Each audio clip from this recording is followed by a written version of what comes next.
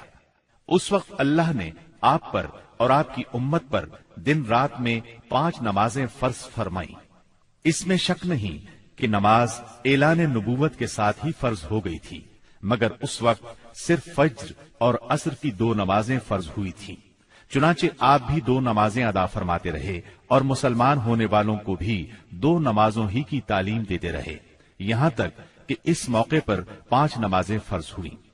عقیدہ توحید کے بعد نماز ہی اسلام کا وہ پہلا عظیم رکن ہے جو مسلمانوں پر سب سے پہلے فرض ہوتا ہے اور سب سے آخر تک فرض رہتا ہے۔ نماز کی فرضیت صحت و بیماری، خوشی و غمی، سفر و حضر اور خوف و خطر غرض کسی بھی حالت میں مسلمان سے ساقط نہیں ہوتی۔ موسم، جگہ کی تبدیلی اور کوئی بیماری ایسی نہیں جس میں مسلمان کو نماز کی معافی ہو۔ نبی اکرم صلی اللہ علیہ وسلم نے فرمایا، نماز میری آنکھوں کی ٹھنڈک اور دل کا سرور ہے۔ پھر اسی رات نبی صلی اللہ علیہ وسلم مکہ مکرمہ واپس تشریف لے آئے۔ صبح ہوئی اور آپ نے اپنی قوم کو ان بڑی بڑی نشانیوں کی خبر دی جو اللہ جل شانہ نے آپ کو دکھلائی تھی، تو قوم کے جھٹلانے اور تکالیف پہنچانے میں اور زیادہ شدت آ گئی۔ کسی نے تالیاں بجا کر آپ کا مذاق اڑایا تو کسی نے حیرت اور انکار کے انداز میں اپنے سر پر ہاتھ رکھ لیا۔ کچھ لوگ ابو بکر صدیق رضی اللہ عنہ کے پاس گئے اور تنزیہ انداز میں بولے، کچھ سنا تمہارے دوست محمد کیا کہہ رہے ہیں؟ سیدنا ابو بکر صدیق رضی اللہ عنہ نے پوچھا، انہوں نے کیا کہا ہے؟ جواب میں انہوں نے وہ سب کچھ دوہرا دیا جو آپ نے بیان فرمایا تھا۔ اس پر سیدنا صدیق اکبر رضی اللہ عنہ نے فرمایا، اگر یہ باتیں آپ نے فرمائی ہیں تو بالکل سچ فرمائی ہیں۔ لوگوں نے کہا، گویا آپ ان کی تصدیق کرتے ہیں۔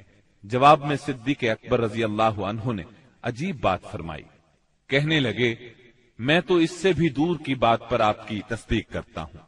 آسمان سے صبح شام جو خبریں آتی ہیں میں ان میں بھی آپ کو سچا جانتا ہوں۔ ان کے اسی جواب پر ان کا لقب صدیق مشہور ہوا۔ ادھر کفار نے آپ کا امتحان لینے کا پروگرام بنایا۔ پوچھا، آپ بیت المقدس کے بارے میں تفصیل سے بتائیں۔ آپ نے اس سے قبل بیت المقدس کبھی نہیں دیکھا تھا، نہ معراج کے وقت آپ نے اس کی تفصیل ذہن میں بٹھائی تھی، لیکن اللہ نے آپ کے لیے اس کو روشن کر دیا اور آپ اس کی نشانیاں بتاتے چلے گئے۔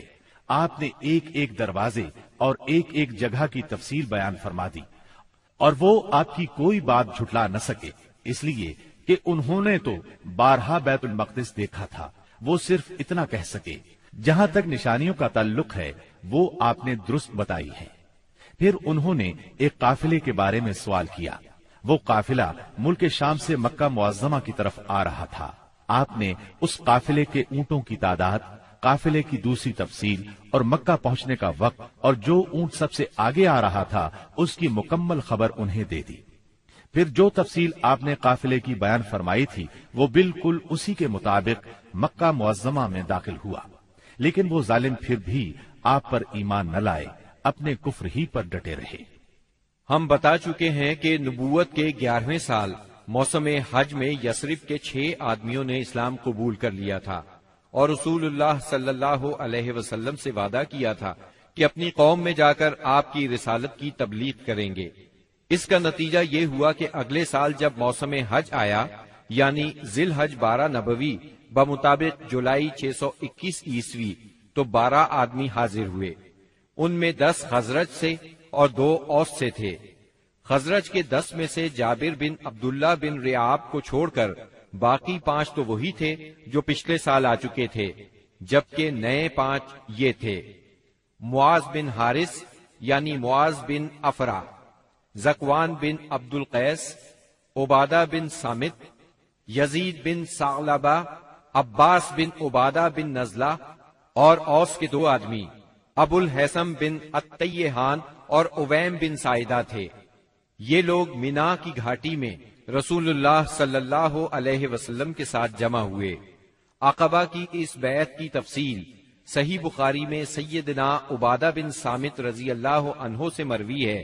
وہ بیان کرتے ہیں کہ رسول اللہ صلی اللہ علیہ وسلم نے فرمایا، آؤ مجھ سے اس بات پر بیعت کرو کہ اللہ کے ساتھ کسی چیز کو شریک نہیں کرو گے، چوری نہیں کرو گے، زنا نہیں کرو گے، اپنی اولاد کو قتل نہیں کرو گے، اپنے ہاتھ پاؤں کے درمیان سے گھڑ کر کوئی بہتان نہیں لاؤ گے، اور کسی بھلی بات میں میری نافرمانی نہیں کرو گے۔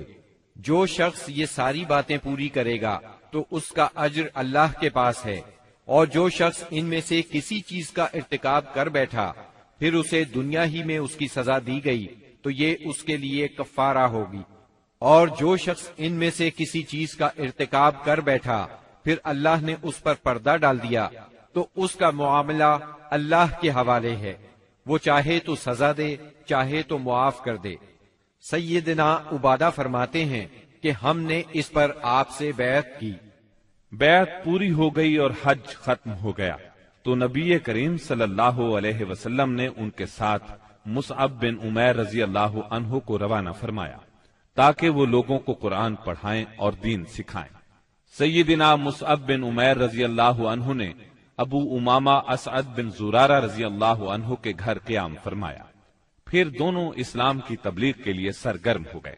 اس کے بعد اگلے سال موسم حج سے پہلے مصعب بن عمیر رضی اللہ عنہ بہت سی کامیابیوں کی بشارتیں لیے مکہ معظمہ واپس آ گئے۔ موسم حج 13 نبوت میں یثرب کے 70 سے زیادہ مسلمان حج کی ادائیگی کے لیے مکہ تشریف لائے۔ یہ اپنی قوم کے مشرک حاجیوں میں شامل ہو کر آئے تھے۔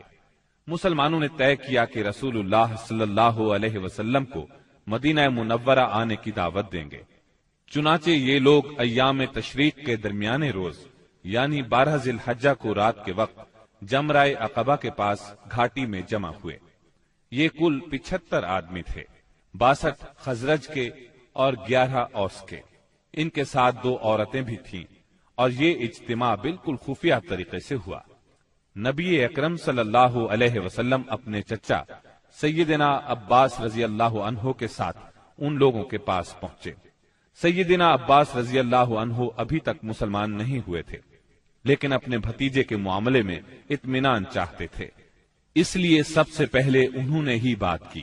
بولے، رسول اللہ صلی اللہ علیہ وسلم اپنی قوم اور اپنے شہر میں عزت اور حفاظت کے ساتھ ہیں، لہٰذا اگر تمہارا یہ خیال ہے کہ تم انہیں جس چیز کی طرف بلا رہے ہو اسے نبھاؤ گے اور انہیں ان کے مخالفین سے بچا لو گے تو تم نے جو ذمہ داری اٹھائی ہے اسے اچھی طرح جان لو، ورنہ ابھی سے انہیں چھوڑ دو۔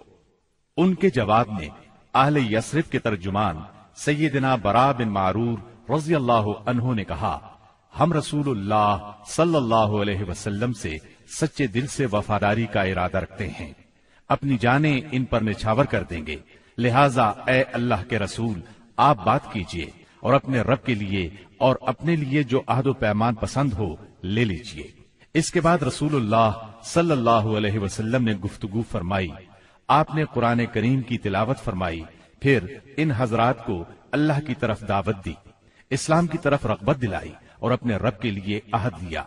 فرمایا، تنہا اسی کی عبادت کرو اور اس کے ساتھ کسی کو شریک نہ کرو۔ اس پر اہل یثرب نے کہا، ہم کس چیز پر آپ سے بیعت کریں؟ نبی کریم صلی اللہ علیہ وسلم نے فرمایا، چستی اور سستی ہر حالت میں بات سنو گے اور مانو گے، تنگی اور خوشحالی ہر حال میں مال خرچ کرو گے، بھلائی کا حکم دو گے اور برائی سے روکو گے، اللہ کے راستے میں اٹھ کھڑے ہوگے اور اس سلسلے میں کسی ملامت کرنے والے کی ملامت کی پرواہ نہیں کرو گے، اور جب میں تمہارے پاس آ جاؤں تو میری مدد کرو گے، اور جس چیز سے اپنی جان اور اپنے بال بچوں کی حفاظت کرتے ہو اسی سے میری حفاظت کرو گے، اور تمہارے لیے جنت ہے۔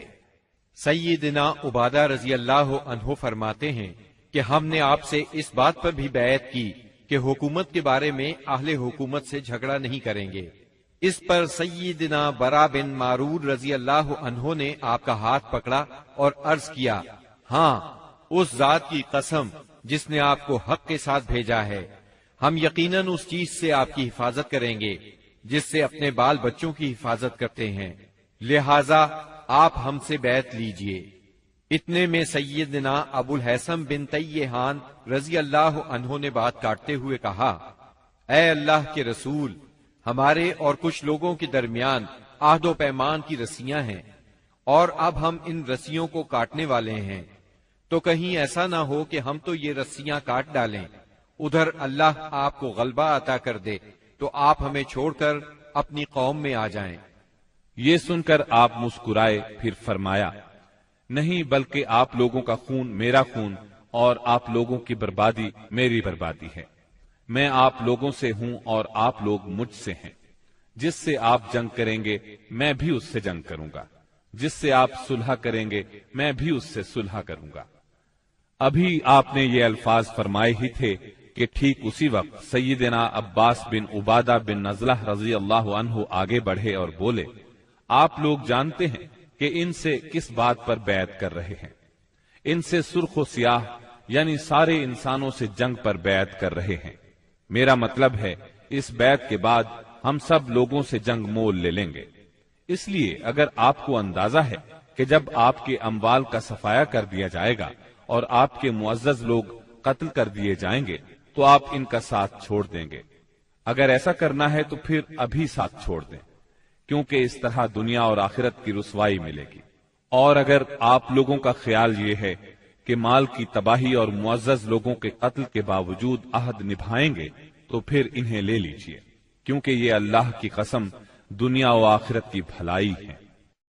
تب ان لوگوں نے کہا، ہم انہیں اپنے مالوں کی تباہی اور معزز لوگوں کے قتل کے خطرے کے باوجود ساتھ لیتے ہیں۔ اللہ کے رسول بتلائیے اس کے بدلے میں ہمارے لیے کیا ہے؟ آپ نے فرمایا، جنت۔ اب لوگوں نے کہا، اپنا ہاتھ پھیلائیں۔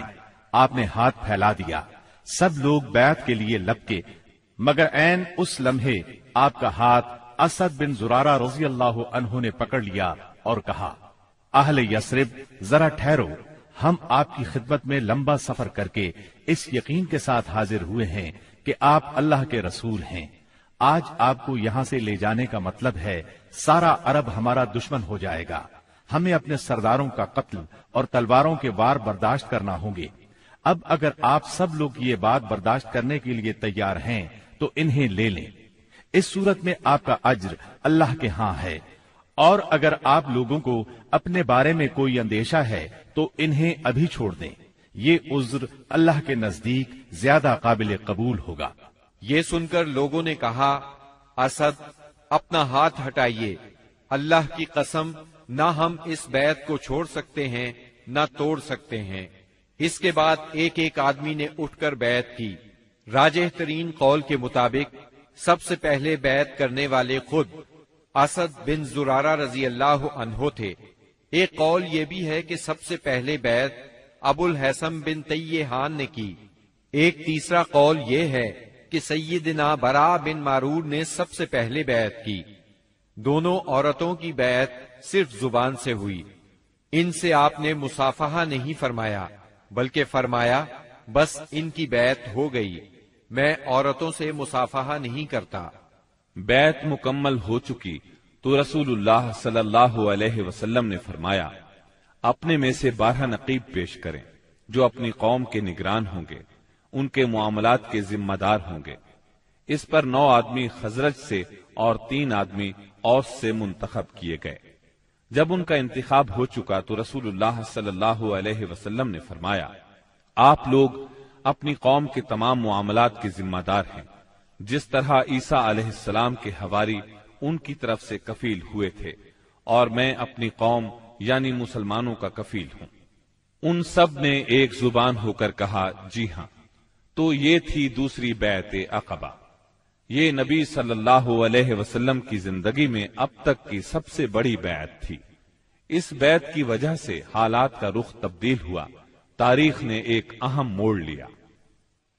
عقبہ کی پہلی اور دوسری بیعت کے بعد یثرب میں مسلمانوں کو امن اور پناہ کی جگہ مل گئی، اس لیے نبی کریم صلی اللہ علیہ وسلم نے مکے کے مسلمانوں کو اجازت دے دی کہ وہ اپنا وطن چھوڑ کر شہر مدینہ ہجرت کر جائیں۔ مکہ میں اب گنتی کے چند مسلمان رہ گئے تھے۔ نبی کریم صلی اللہ علیہ وسلم سیدنا ابو بکر صدیق رضی اللہ عنہ اور سیدنا علی رضی اللہ عنہ کو خاص اہمیت دیتے تھے، اسی لیے قریش کو اندازہ تھا کہ اب یہ تینوں بھی مدینے چلے جائیں گے۔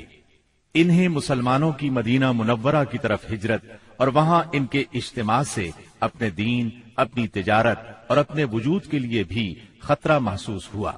چنانچہ وہ 26 صفر 14 نبوت بمطابق 16 ستمبر 22 عیسوی جمعرات کے دن پہلے پہر غور و خوض کے لیے دار الندوہ میں جمع ہوئے۔ اس اجتماع میں قریش کے قریباً سبھی سردار موجود تھے۔ ابلیس بھی نجد کے ایک شیخ جلیل کی صورت میں اجازت لے کر ان میں شریک ہوا۔ ان سب لوگوں کو اصل مسئلہ پیش کیا گیا۔ سب نے اپنے اپنے انداز میں اور اپنی اپنی عقل کے مطابق تجویز پیش کی، لیکن ہر تجویز میں کوئی نہ کوئی خامی محسوس ہوئی، اس لیے تمام تجاویز رد کر دی گئیں۔ اب ابو جہل نے کہا، اس کے بارے میں میری ایک رائے ہے، میں نے دیکھا ہے کہ تم اب تک اس پر نہیں پہنچے۔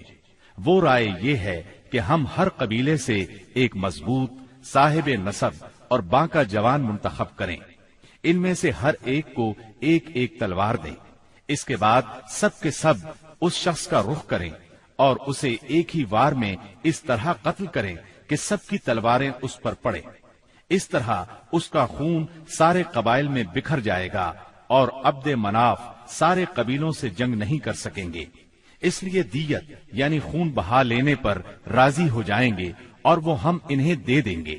شیخ نجدی یعنی ابلیس نے فوراً کہا، یہ ہوئی بات جو اس جوان نے کہی، رائے ہو تو ایسی، باقی سب بیکار۔ باقی لوگوں نے بھی اس رائے کو منظور کیا اور پھر اس کی تیاری میں لگ گئے۔ ابو جہل کے اس شیطانی منصوبے پر عمل کرنے کے لیے ایک رات سب قبیلوں کے بہادر ہاتھوں میں تلواریں لیے رسول اللہ صلی اللہ علیہ وسلم کے گھر کے چاروں طرف چھپ کر کھڑے ہو گئے۔ یہ قریش کا مکر تھا، لیکن انہوں نے یہ مکر اللہ سبحانہ و تعالی کے مقابلے میں کیا تھا، اس لیے اللہ نے اس طرح کا وار کیا کہ وہ سمجھ بھی نہ سکے۔ چنانچہ جبریل علیہ السلام نازل ہوئے اور نبی صلی اللہ علیہ وسلم کو قریش کی سازش کی خبر دی، ہجرت کی اجازت دی، دن اور نکلنے کا وقت مقرر کیا اور قریش کے مکر کو رد کرنے کا پروگرام بنایا۔ چنانچہ فرمایا، جس بستر میں آپ سویا کرتے ہیں آج کی رات اس بستر پر نہ سوئیں۔ چنانچہ اس رات آپ نے سیدنا علی رضی اللہ عنہ کو اپنے بستر پر سلا دیا۔ کفار نے آپ کے بستر پر سیدنا علی رضی اللہ عنہ کو چادر تانے سوئے ہوئے دیکھا تو گمان کیا کہ آپ سو رہے ہیں، چنانچہ فخر اور غرور سے مٹکنے لگے اور آپ کی گھات میں بیٹھ گئے، تاکہ جب آپ اٹھ کر باہر نکلیں تو سب آپ پر ٹوٹ پڑیں۔ ادھر رسول اللہ صلی اللہ علیہ وسلم عین اس حالت میں کہ یہ لوگ آپ کے گھر کو گھیرے میں لیے ہوئے تھے باہر تشریف لائے۔ آپ اس وقت سورہ یاسین کی آیت 9 تلاوت فرما رہے تھے۔ وَجَعَلْنَا مِن بَيْنِ أَيْدِيهِمْ سَدًّا وَمِنْ خَلْفِهِمْ سَدًّا فَأَغْشَيْنَاهُمْ فَهُمْ لَا يُبْصِرُونَ۔ ہم نے ان کے آگے رکاوٹ کھڑی کر دی اور ان کے پیچھے رکاوٹ کھڑی کر دی، پس ہم نے انہیں ڈھانک لیا اور وہ دیکھ نہیں رہے ہیں۔ چنانچہ اللہ تعالیٰ نے ان کی نگاہیں پکڑ لیں اور وہ آپ کا قطعاً احساس نہ کر سکے۔ اس کے بعد آپ اپنے گھر سے اسی وقت ابو بکر صدیق رضی اللہ عنہ کے گھر تشریف لے گئے اور انہیں اللہ کے حکم کی خبر دی۔ ابو بکر صدیق رضی اللہ عنہ پہلے ہی ہجرت کے لیے تیار تھے، چنانچہ انہوں نے اپنا تمام اثاثہ 6000 درہم اور ستوؤں کا تھیلا لیا اور مکان کی ایک کھڑکی سے نکل کر دونوں حضرات نے یمن کا رخ کیا اور فجر کی پو پھٹنے سے پہلے سور نامی پہاڑ کے ایک غار تک جا پہنچے۔ کوہ سور مکہ معظمہ سے 5 میل دور جنوب مغرب میں واقع ہے۔ اس ویران پہاڑ میں ایک تنگ غار ہے، یہ غار سور کے نام سے مشہور ہے۔ یہ غار اب تک موجود ہے۔ مکے سے مدینہ شمال کی طرف ہے۔ قریش کا خیال تھا کہ آپ نے اپنا سفر شمال ہی کی طرف کیا ہوگا، لیکن آپ اپنے سفر کا آغاز مخالف سمت سے کر کے غار سور میں جا پہنچے۔ ابو بکر صدیق رضی اللہ عنہ بھی آپ کے ساتھ تھے، اس لیے انہیں یار غار کہا جاتا ہے۔ رسول اللہ صلی اللہ علیہ وسلم اپنے یار غار کے ساتھ 3 دن اور 3 راتیں غار ثور میں رہے۔ رات کی تاریکی میں سیدنا ابو بکر صدیق رضی اللہ عنہ کے فرزند سیدنا عبداللہ بن ابی بکر رضی اللہ عنہ دشمنوں کی سرگرمیوں کی اطلاعات پہنچاتے رہے۔ ادھر سیدنا ابو بکر صدیق رضی اللہ عنہ کے غلام عامر بن فہیرہ بکریاں چراتے رہتے، اور جب رات کا ایک حصہ گزر جاتا تو ان بکریوں کو لے کر ان کے پاس پہنچ جاتے۔ اس طرح دونوں حضرات دودھ نوش فرما لیتے۔ پھر صبح سویرے ہی عامر بن فہیرہ بکریاں ہانک کر چل دیتے، اور وہ بکریوں کو عبداللہ بن ابی بکر رضی اللہ عنہ کے قدموں کے نشانات پر سے لے جاتے تاکہ وہ نشانات مٹ جائیں۔ باقی رہے قریش تو ان کے جوان رسول اللہ صلی اللہ علیہ وسلم کے اٹھنے کے انتظار میں گھر کو گھیرے بیٹھے رہے، یہاں تک کہ صبح ہو گئی۔ صبح ہونے پر جب سیدنا علی رضی اللہ عنہ آپ کے بستر سے اٹھے تو قریش کے ہوش اڑ گئے۔ انہوں نے سیدنا علی رضی اللہ عنہ سے آپ کے بارے میں پوچھا تو انہوں نے جواب دیا، مجھے علم نہیں۔ اس پر انہوں نے سیدنا علی رضی اللہ عنہ کو مارا اور گھسیٹ کر خانہ کعبہ تک لے گئے۔ کچھ دیر قید رکھا، پھر جب محسوس کیا کہ انہیں قید میں رکھنے کا کوئی فائدہ نہیں تو چھوڑ دیا۔ اس کے بعد یہ لوگ سیدنا صدیق اکبر رضی اللہ عنہ کے گھر آئے۔ ان کی صاحبزادی سیدہ اسماء رضی اللہ عنہا سے ان کے بارے میں پوچھا۔ انہوں نے فرمایا، مجھے معلوم نہیں۔ اس پر خبیث ابو جہل نے ان کے رخسار پر اس زور کا تماچا مارا کہ کان کی بالی گر گئی۔ پھر انہوں نے ہر طرف آپ کی تلاش شروع کر دی اور یہ اعلان بھی کیا، جو کوئی ان دونوں کو زندہ یا مردہ حاضر کرے اسے ہر ایک کے بدلے 100 اونٹ انعام میں دیے جائیں گے۔ اس طرح بہت سے لوگ انعام کے لالچ میں نکل کھڑے ہوئے۔ کچھ تلاش کرنے والے غار ثور تک بھی جا پہنچے۔ وہ غار کے اس قدر نزدیک پہنچ گئے کہ اگر جھک کر نیچے دیکھ لیتے تو انہیں دیکھ لیتے۔ یہ صورتحال دیکھ کر سیدنا ابو بکر صدیق رضی اللہ عنہ فکر مند ہوئے۔ آپ صلی اللہ علیہ وسلم نے انہیں غمزدہ دیکھ کر فرمایا، ابو بکر، ایسے 2 آدمیوں کے بارے میں کیا خیال ہے جن کا تیسرا اللہ ہو؟ غم نہ کرو، یقیناً اللہ ہمارے ساتھ ہے۔ اس واقعے کا ذکر سورہ توبہ کی آیت 40 میں آیا ہے۔ اگر تم اس کی مدد نہ کرو گے تو اس کی اللہ نے مدد کی ہے، جس وقت انہیں کافروں نے نکالا تھا کہ وہ 2 میں سے دوسرا تھا، جبکہ وہ دونوں غار میں تھے۔ جب وہ اپنے ساتھی سے کہہ رہے تھے کہ تو غم نہ کر، اللہ ہمارے ساتھ ہے، پھر اللہ نے اپنی طرف سے تسکین نازل فرما کر ان لشکروں سے اس کی مدد کی جنہیں تم نے دیکھا ہی نہیں۔ اس نے کافروں کی بات کو پست کر دیا، اور بات تو اللہ ہی کی بلند ہے، اور اللہ زبردست حکمت والا ہے۔ پیر کی رات ربیع الاول 1 ہجری کو نبی کریم صلی اللہ علیہ وسلم غار ثور سے باہر تشریف لائے۔ آپ نے ایک شخص عبداللہ بن عریقت کو اجرت پر رہنمائی کے لیے مقرر کر لیا تھا۔ یہ شخص اگرچہ قریش کے دین پر تھا، لیکن اس پر آپ کو اعتماد تھا۔ وہ وعدے کے مطابق 2 سواریاں لیے جبل ثور کے دامن میں آ گیا، اور رسول اللہ صلی اللہ علیہ وسلم اور سیدنا ابو بکر صدیق رضی اللہ عنہ نے کوچ کیا۔ ان کے ساتھ عامر بن فہیرہ بھی تھے۔ عبداللہ بن عریقت آپ کو لیے پہلے جنوب کی جانب یمن کے رخ پر دور تک چلا، پھر مغرب کی طرف مڑا اور ساحل سمندر کا رخ کیا۔ ساحل کے قریب پہنچ کر وہ شمال کی طرف مڑ گیا اور ایک ایسے راستے پر چلا کہ اس پر کوئی مشکل ہی سفر کرتا تھا۔ دوسرے دن یہ مختصر سا قافلہ ایک خیمے کے پاس پہنچا۔ یہ خیمہ قدید کے اطراف میں مشلل کے علاقے میں تھا۔ مشلل مکہ معظمہ سے 130 کلومیٹر کے فاصلے پر ہے۔ اس خیمے میں ایک عورت موجود تھی۔ آپ نے اس عورت سے فرمایا، تمہارے پاس کھانے کے لیے کچھ ہے؟ اس نے معذرت کی اور بتایا، میری بکریاں چرنے کے لیے گئی ہیں۔ خیمے میں آپ کو ایک بکری نظر آئی، وہ بہت کمزور تھی، ریوڑ کے ساتھ نہیں جا سکتی تھی، اس لیے خیمے میں موجود تھی۔ اس کے تھنوں میں نام کو بھی دودھ نہیں تھا۔ رسول اللہ نے فرمایا، اگر آپ اجازت دیں تو ہم اس بکری کا دودھ دوہ لیں۔ یہ سن کر اس نے کہا، اس بکری میں دودھ کہاں؟ آپ نے فرمایا، آپ اجازت تو دیں۔ اس نے اجازت دے دی۔ آپ نے اسے دوہا تو دودھ سے ایک برتن بھر گیا۔ برتن اتنا بڑا تھا کہ ایک پوری جماعت مل کر اس کو اٹھا سکتی تھی۔ ام معبد کی حیرت کی انتہا نہ رہی۔ آپ نے پہلے اسے دودھ پلایا، جب وہ سیر ہو گئی تو اپنے ساتھیوں کو پلایا، جب وہ بھی سیر ہو گئے تو آپ نے دودھ نوش فرمایا۔ پھر اس برتن کو تھنوں کے نیچے رکھ کر دودھ دوہا، وہ برتن دوبارہ بھر گیا۔ برتن ام معبد کے پاس چھوڑ کر آپ آگے روانہ ہوئے۔ بکریاں چرا کر جب اس عورت کا خاوند گھر آیا تو دودھ سے بھرا برتن دیکھ کر حیران ہوا۔ دریافت کرنے پر ام معبد نے ساری بات کہہ سنائی۔ نبی صلی اللہ علیہ وسلم کا حلیہ سر سے لے کر پاؤں تک اور بات چیت کا انداز تک اسے بتایا۔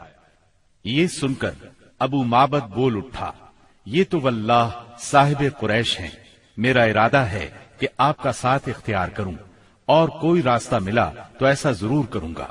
کہا جاتا ہے کہ دونوں میاں بیوی کچھ عرصے بعد مدینہ منورہ پہنچے اور اسلام کی دولت سے مالا مال ہوئے۔ آپ قدید سے آگے بڑھے۔ ادھر سراقہ بن مالک بن جوشم مدلجی نے قریش کے انعام کا اعلان سن کر لالچ میں آ کر اپنے گھوڑے پر آپ کا پیچھا کیا اور قدید تک پہنچ گیا۔ آپ کے نزدیک پہنچا تو اس کا گھوڑا پھسل گیا۔ سراقہ نیچے آ گرا۔ وہ اٹھا اور فال کے تیر نکالے، دیکھنا چاہتا تھا کہ اسے کوئی نقصان تو نہیں پہنچنے والا۔ تیر وہ نکلا جو ناپسندیدہ تھا، لیکن اس نے بری فال کی پرواہ نہ کی، پھر سوار ہو کر آگے بڑھا۔ وہ اس حد تک قریب پہنچ گیا کہ آپ کی قرات کی آواز سنائی دینے لگی۔ آپ نے اس طرف کوئی توجہ نہ کی، جبکہ سیدنا ابو بکر صدیق رضی اللہ عنہ بار بار مڑ کر دیکھ رہے تھے۔ ایسے میں اچانک اس کے گھوڑے کے اگلے دونوں پاؤں زمین میں دھس گئے، یہاں تک کہ گھٹنوں تک جا پہنچے اور وہ ایک بار پھر نیچے گرا۔ سراقہ نے گھوڑے کو ڈانٹا، اسے بڑی مشکل سے کھڑا کیا، اس کے پاؤں زمین سے نکالے۔ جب وہ سیدھا کھڑا ہوا تو اس کے پاؤں کے نشانات سے دھوئیں جیسا غبار آسمان کی طرف اڑ رہا تھا۔ سراقہ نے پھر فال کے تیر نکالے، پھر وہی ناپسندیدہ تیر نکلا۔ اس سے اس پر زبردست خوف اور روب طاری ہو گیا اور اسے یقین ہو گیا کہ رسول اللہ صلی اللہ علیہ وسلم کا معاملہ غالب آ کر رہے گا۔ چنانچہ وہ پکار اٹھا، مجھے امان دی جائے۔ آپ صلی اللہ علیہ وسلم اور آپ کے ساتھی ٹھہر گئے۔ یہ آپ کے نزدیک چلا آیا اور بتلایا کہ قریش نے کیا طے کیا ہے اور وہ خود کس ارادے سے آیا تھا۔ پھر اس نے سامان سفر اور مال کی پیشکش کی۔ آپ نے کچھ لینے سے انکار فرمایا، البتہ اس سے فرمایا، تم ہمارے بارے میں کسی کو نہ بتانا۔ سراقہ نے پروانہ امن کا مطالبہ کیا۔ آپ نے عامر بن فہیرہ کو حکم دیا اور انہوں نے چمڑے پر لکھ دیا۔ پھر سراقہ وہاں سے واپس پلٹا اور جو کوئی آپ کی تلاش میں ملا اس سے کہتا گیا، میں اس طرف کی کھوج لے چکا ہوں، یہاں تمہارا جو کام تھا میں کر چکا ہوں۔ اس طرح تلاش کرنے والے اس راستے پر آگے نہ بڑھ سکے، واپس لوٹتے چلے گئے۔ راستے میں رسول اللہ صلی اللہ علیہ وسلم کو بریدہ بن حسیب اسلمی ملے۔ یہ اپنی قوم کے سردار تھے۔ قریش نے جس زبردست انعام کا اعلان کر رکھا تھا، اسی کے لالچ میں نبی صلی اللہ علیہ وسلم اور سیدنا ابو بکر صدیق رضی اللہ عنہ کی تلاش میں نکلے تھے۔ لیکن جب رسول اللہ صلی اللہ علیہ وسلم سے سامنا ہوا اور بات چیت ہوئی تو نقد دل دے بیٹھے اور اپنی قوم کے 70 آدمیوں سمیت وہیں مسلمان ہو گئے۔ پھر اپنی پگڑی اتار کر نیزے سے باندھ لی، جس کا سفید پھریرا ہوا میں لہرا رہا تھا اور بشارت سنا رہا تھا کہ امن کا بادشاہ، صلح کا حامی، دنیا کو عدالت اور انصاف سے بھرپور کرنے والا تشریف لا رہا تھا۔ آپ وادی ریم میں پہنچے تو سیدنا زبیر بن عوام سے ملاقات ہوئی۔ یہ مسلمانوں کے ایک تجارتی قافلے کے ساتھ شام سے واپس آ رہے تھے۔ انہوں نے رسول اللہ صلی اللہ علیہ وسلم اور ابو بکر صدیق رضی اللہ عنہ کو سفید پارچجات پیش کیے۔ سوموار 8 ربیع الاول 14 نبوت بمطابق یکم ہجری 23 ستمبر 622 عیسوی کو رسول اللہ صلی اللہ علیہ وسلم قباء میں داخل ہوئے۔ ادھر اہل مدینہ نے جب سے رسول اللہ صلی اللہ علیہ وسلم کی روانگی کی خبر سنی تھی، روزانہ صبح ہی صبح حرہ کی طرف نکل جاتے تھے، اور جب سخت دوپہر ہو جاتی تو واپس پلٹ آتے۔ ایک روز طویل انتظار کے بعد لوگ اپنے اپنے گھروں کو واپس جا چکے تھے کہ ایک یہودی اپنے کسی ٹیلے پر کچھ دیکھنے کے لیے چڑھا۔ کیا دیکھتا ہے کہ رسول اللہ صلی اللہ علیہ وسلم اور آپ کے ساتھی سفید کپڑوں میں ملبوس چلے آ رہے ہیں۔ اس نے بے خود ہو کر نہایت بلند آواز سے کہا، عرب کے لوگوں، یہ رہا تمہارا نصیب جس کا تم انتظار کر رہے تھے۔ مسلمانوں نے اس کی آواز سنی تو ہتھیار اٹھا کر استقبال کے لیے دوڑ پڑے۔ سب نے مل کر اللہ اکبر کا نعرہ لگایا۔ پھر یہ لوگ حرہ تک چلے آئے اور وہیں آپ سے ملاقات کی۔ اس کے بعد آپ داہنی جانب مڑ گئے اور قباء میں بنی عمرو بن عوف کی آبادی میں قیام فرمایا۔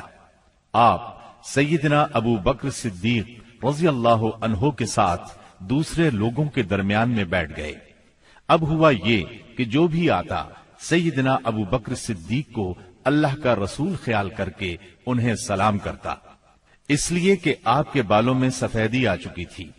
جب اللہ کے رسول صلی اللہ علیہ وسلم پر دھوپ آ گئی اور ابو بکر رضی اللہ عنہ نے آپ کو دھوپ سے بچانے کے لیے چادر تانی تو لوگوں کو معلوم ہوا کہ یہ اللہ کے رسول ہیں۔ اس کے بعد قباء میں آپ نے کلثوم بن حدم رضی اللہ عنہ کے ہاں قیام فرمایا۔ اس سلسلے میں دوسری روایت یہ ہے کہ سعد بن خیثمہ رضی اللہ عنہ کے مکان پر قیام فرمایا۔ وہاں آپ نے 4 دن قیام فرمایا اور مسجد قباء کی بنیاد رکھی اور اس میں نماز پڑھی۔ نبی اکرم صلی اللہ علیہ وسلم نے فرمایا، جو شخص قباء میں 2 رکعت نماز پڑھے اسے عمرے کا ثواب ہوگا۔ نبی کریم صلی اللہ علیہ وسلم کے بعد سیدنا علی رضی اللہ عنہ مکہ مکرمہ میں 3 روز ٹھہرے۔ اس دوران میں مکے کے لوگوں کی جو امانتیں رسول اللہ صلی اللہ علیہ وسلم کے پاس تھیں ان کو ادا کیا، پھر پیدل چل پڑے اور قباء میں رسول اللہ صلی اللہ علیہ وسلم سے آ ملے۔ انہوں نے کلثوم بن حدم رضی اللہ عنہ کے مکان پر قیام کیا۔ رسول اللہ صلی اللہ علیہ وسلم 5ویں دن یہاں سے روانہ ہوئے۔ یہ جمعے کا دن تھا۔ اللہ کے حکم پر روانہ ہوئے۔ ابو بکر صدیق رضی اللہ عنہ آپ کے پیچھے بیٹھے تھے۔ آپ نے اپنے ننھیال بنو نجار کے پاس پیغام بھجوایا۔ وہ لوگ تلواریں لٹکائے حاضر ہوئے۔ آپ نے ان کی معیت میں مدینہ منورہ کی طرف کوچ فرمایا۔ آپ بنو سالم بن عوف کی بستی میں پہنچے تو جمعے کا وقت ہو گیا۔ آپ نے وہیں بطن وادی میں جمعے کی نماز پڑھائی جس میں 100 آدمی شریک تھے۔ جمعے کے بعد نبی کریم صلی اللہ علیہ وسلم نے مدینے کا رخ کیا۔ اس وقت تک لوگ استقبال کے لیے امڈ آئے تھے۔ گھر اور گلی کوچے حمد و تسبیح سے گونج رہے تھے اور انصار کی بچیاں خوشی و مسرت سے یہ اشعار پڑھ رہی تھیں۔ طلع البدر علينا من ثنيات الوداع وجب الشكر علينا ما دعا لله داعي أيها المبعوث فينا جئت بالأمر المطاع۔ ہم پر مدینے کے اطراف سے 14ویں کا چاند طلوع ہوا۔ جب تک اللہ کو پکارنے والا پکارے ہم پر شکر واجب ہے۔ اے ہم میں بھیجے گئے نبی، آپ واجب الاطاعت دین لے کر آئے ہیں۔ رسول اللہ صلی اللہ علیہ وسلم انصار کے جس محلے سے بھی گزرتے اس محلے کے لوگ آپ کی اونٹنی کی نکیل پکڑ لیتے اور عرض کرتے، ہم لوگ حاضر ہیں، ہمارے ہاں قیام فرمائیں، ہم سب ساز و سامان اور ہتھیاروں کے ساتھ آپ کی حفاظت کریں گے۔ جواب میں آپ فرماتے، اونٹنی کا راستہ چھوڑ دو، یہ اللہ کی طرف سے معمور ہے آپ کے اس فرمان کا مطلب یہ تھا کہ اللہ کو جہاں منظور ہوگا یہ وہاں خود رکے گی۔ چنانچہ اونٹنی اس جگہ رکی جہاں آج مسجد نبوی ہے۔ یہاں پہنچ کر وہ بیٹھ گئی، لیکن آپ نیچے نہیں اترے یہاں تک کہ وہ اٹھ کر تھوڑی دور تک چلی، پھر پلٹ آئی اور پھر اسی جگہ بیٹھ گئی جہاں پہلے بیٹھی تھی۔ اس کے بعد آپ نیچے تشریف لے آئے۔ اب لوگوں نے آپ کو اپنے اپنے گھر لے جانے کے لیے درخواست شروع کی۔ ایسے میں سیدنا ابو ایوب انصاری رضی اللہ عنہ نے جلدی سے اونٹنی کا کجاوا اٹھا لیا اور اپنے گھر لے گئے۔ اس پر آپ نے فرمایا، آدمی اپنے کجاوے کے ساتھ ہے۔ ادھر سیدنا اسعد بن زرارہ رضی اللہ عنہ نے آ کر اونٹنی کی نکیل پکڑ لی، چنانچہ یہ اونٹنی انہی کے پاس رہی۔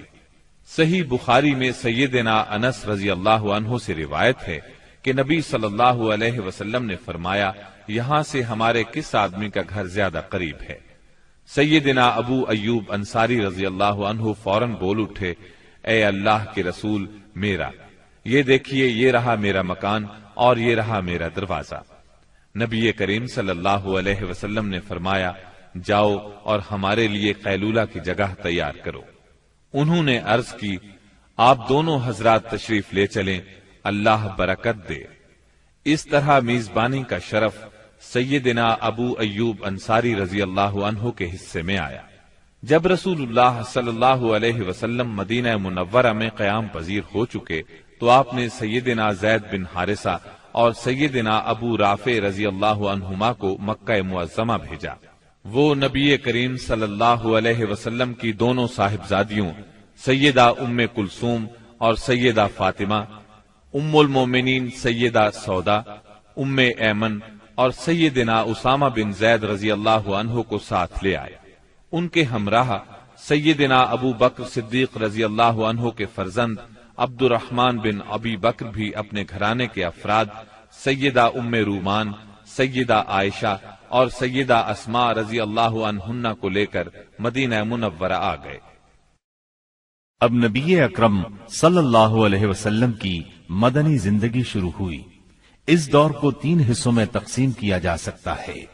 پہلا دور، اس میں فتنے بپا کیے گئے، اندر سے رکاوٹیں کھڑی کی گئیں اور باہر سے آ کر دشمنوں نے مدینہ منورہ کو صفحہ ہستی سے مٹانے کے لیے چڑھائیاں کی۔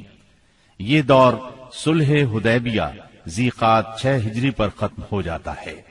دوسرا دور، اس میں بت پرست قیادت کے ساتھ صلح ہوئی۔ یہ دور فتح مکہ 8 ہجری پر ختم ہوتا ہے۔ اس دور میں دنیا کے بادشاہوں کو دین کی دعوت دی گئی۔ تیسرا دور، اس میں اللہ کی مخلوق دین میں فوج در فوج داخل ہوئی۔ اسی دور میں مدینہ منورہ میں مختلف قوموں اور قبیلوں کے وفود آئے۔ یہ دور نبی اکرم صلی اللہ علیہ وسلم کی حیات مبارکہ کے آخری دنوں تک ہے، یعنی ربیع الاول 11 ہجری تک۔ مدینہ منورہ پہنچنے کے بعد نبی کریم صلی اللہ علیہ وسلم نے سب سے پہلے مسجد تعمیر کرنے کا فیصلہ فرمایا۔ جس جگہ آپ کی اونٹنی بیٹھی تھی وہ جگہ بنو نجار کے 2 یتیم بچوں سہل اور سہیل کی تھی۔ آپ نے اس زمین پر مسجد بنانے کا ارادہ فرمایا۔ آپ نے بنو نجار کے لوگوں کو بلا بھیجا۔ وہ حاضر خدمت ہوئے تو آپ نے ان سے مسجد کی تعمیر کی بات کی۔ انہوں نے زمین بطور ہبہ قبول کرنے کی درخواست کی، لیکن آپ نے اس زمین کو بغیر قیمت کے لینا پسند نہ فرمایا۔ آپ نے یہ زمین قیمتاً خریدی اور بنفس نفیس مسجد کی تعمیر میں شریک ہوئے۔ اس زمین میں مشرکین کی چند قبریں اور غرقد کے چند درخت بھی تھے۔ رسول اللہ صلی اللہ علیہ وسلم نے مشرکین کی یہ قبریں اکھڑوا دیں اور کھجوروں اور درختوں کو کاٹ کر قبلے کی جانب لگا دیا۔ پھر مسجد کی تعمیر شروع ہوئی۔ آج اس مسجد کو دنیا اسلام مسجد نبوی کہتی ہے۔ نبی اکرم صلی اللہ علیہ وسلم نے مسجد کے بازو میں چند مکانات بھی تعمیر کیے جن کی دیواریں کچی اینٹوں کی تھیں۔ ان پر کھجور کے تنے رکھے گئے، پھر ان پر کھجور کی شاخیں اور پتے بچھائے گئے۔ یہ ازواج مطہرات کے حجرے تھے۔ ان حجروں کی تعمیر مکمل ہو جانے کے بعد آپ صلی اللہ علیہ وسلم سیدنا ابو ایوب انصاری رضی اللہ عنہ کے مکان سے یہاں منتقل ہوئے۔ مسجد نبوی صرف اسلامی تعلیم کی ادائیگی کے لیے نہیں تھی، بلکہ یہ ایک یونیورسٹی تھی جس میں مسلمان اسلامی تعلیم حاصل کرتے تھے۔ اس مسجد کا صحن ایک ایسی جگہ تھی جس میں مدتوں جاہلانہ نفرت، عداوت، کشاکش اور باہمی لڑائیوں سے دوچار رہنے والے قبائل کے افراد اب میل ملاپ اور پیار و محبت سے بیٹھتے، دین کی تعلیم حاصل کرتے اور یہ تعلیم اپنی عورتوں تک پہنچاتے تھے۔ یہ ایک مرکز تھا۔ اسی مرکز سے اس ننھی سی اسلامی ریاست کا نظام چلایا جاتا تھا اور مختلف قسم کی مہمات یہاں سے بھیجی جاتی تھیں۔ اس کے علاوہ اس کی حیثیت ایک پارلیمنٹ کی بھی تھی جس میں مجلس شورا اور مجلس انتظامیہ کے اجلاس منعقد ہوتے تھے۔ ان تمام امور کے ساتھ ساتھ مسجد نبوی فقراء اور مساکین کی ایک کافی بڑی تعداد کا ٹھکانہ بھی تھی۔ یہ وہ لوگ تھے جن کا کوئی مکان نہیں تھا، جن کے پاس کوئی مال تھا، نہ بیوی بچے تھے۔ انہی اصحاب کو اصحاب صفہ کہا جاتا ہے۔ اب مسلمان پانچوں نمازیں باجماعت ادا کرنے کے لیے حاضر ہو رہے تھے اور اس کے لیے وہ وقت کا اندازہ لگاتے تھے، مگر دقت یہ تھی کہ کوئی بہت پہلے آ جاتا تھا تو کوئی دیر سے پہنچتا۔ چنانچہ نبی کریم صلی اللہ علیہ وسلم اور مسلمانوں نے مشورہ کیا کہ کوئی ایسی علامت اختیار کی جائے جس سے سب کو وقت کا پتہ چل جائے۔ سیدنا عمر رضی اللہ عنہ نے کہا، کیوں نہ کسی آدمی کو بھیج دیا جائے جو الصلاۃ جامعۃ یعنی نماز جمع کرنے والی ہے پکار دیا کرے۔ رسول اللہ صلی اللہ علیہ وسلم نے یہی رائے قبول کی اور اسی پر عمل کیا۔ پھر عبداللہ بن زید بن عبد ربہ انصاری رضی اللہ عنہ نے خواب میں اذان سنی اور آ کر رسول اللہ صلی اللہ علیہ وسلم کو خبر دی۔ آپ نے فرمایا، یہ سچا خواب ہے۔ پھر آپ نے حکم فرمایا کہ وہ سیدنا بلال رضی اللہ عنہ کو یہ کلمات القاء کرتے جائیں اور بلال پکارتے جائیں، کیونکہ ان کی آواز زیادہ بلند اور سریلی ہے۔ چنانچہ سیدنا بلال رضی اللہ عنہ نے اذان کہی۔